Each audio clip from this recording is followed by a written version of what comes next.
ஏழை பெண்களுக்கு ஆண்டுக்கு 1,00,000 ரூபாய் உள்ளிட்ட காங்கிரஸ் கட்சியினுடைய தேர்தல் அறிக்கை என்பது வெளியிடப்பட்டிருக்கிறது. இது குறித்து கருத்துக்களை நம்மோடு பகிர்ந்து கொள்வதற்காக தமிழ்நாடு காங்கிரஸ் கமிட்டி தலைவர் திரு செல்வ பெருந்தகை அவர்கள் இணைகிறார். வணக்கம் சார். வணக்கம். வணக்கம்.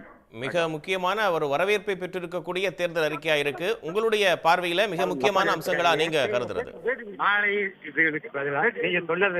இந்த தேர்தல் அறிக்கை என்பது வரலாற்று சிறப்புமிக்க தேர்தல் அறிக்கை. இந்த தேர்தல் அறிக்கை இந்தியா முழுவதும் எல்லா தரப்பு மக்களாலும் வரவேற்புக்கு உள்ளான வாக்குறுதி.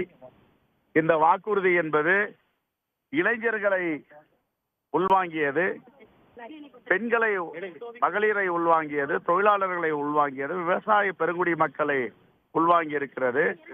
அமைப்பு சாரா தொழிலாளர்களாக இருக்கின்ற 50 கோடி மக்களுக்கு மேல் 176 ரூபாய் வாங்குகின்ற நிலையில 400 ரூபாய் கொடுப்போம் என்று இன்று எங்களுடைய காங்கிரஸ் தேர்தல் அறிக்கை கூறுகிறது. அவர்களுக்கு வாழ்வாதாரம், மருத்துவ காப்பீட்டு, ஆயுள் காப்பீட்டு போன்ற உறுதிகள் அளிக்கப்பட்டிருக்கின்றன.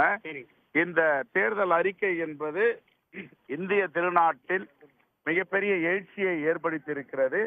ஏற்கனவே எங்க தலைவர் ராகுல் காந்தி அவர்களும் மல்லிகார்ஜுன கார்கே அவர்களும் சொன்னது போல உலக அளவில் புகழ்பெற்ற ஒரு தேர்தல் அறிக்கையாக இது வரப்போகிறது. இந்த தேர்தல் அறிக்கை மக்களிடம் சென்று பேசும் பொருளாக இன்று காலையிலிருந்து மாறி இருக்கிறது.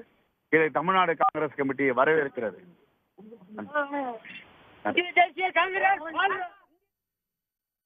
சிறு குறு தொழில்கள் இந்த ஜிஎஸ்டினால கடுமையா பாதிக்கப்பட்டிருக்கு அப்படின்ற குற்றச்சாட்டு தொடர்ந்து முன்வைக்கப்பட்டு வந்த நிலையில ஜிஎஸ்டி ரத்து செய்யப்படும் அப்படின்ற இந்த அறிவிப்பு தேர்தலில் என்ன மாதிரியான ஒரு தாக்கத்தை ஏற்படுத்தும் அப்படின்னு பாக்குறீங்க?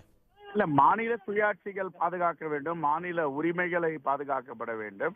அந்த அடிப்படையில மாநில அரசுகள் நீட்டு வேண்டுமென்றால் வைத்துக் கொள்ளலாம், வேண்டாம் என்றால் நீக்கிவிடலாம்.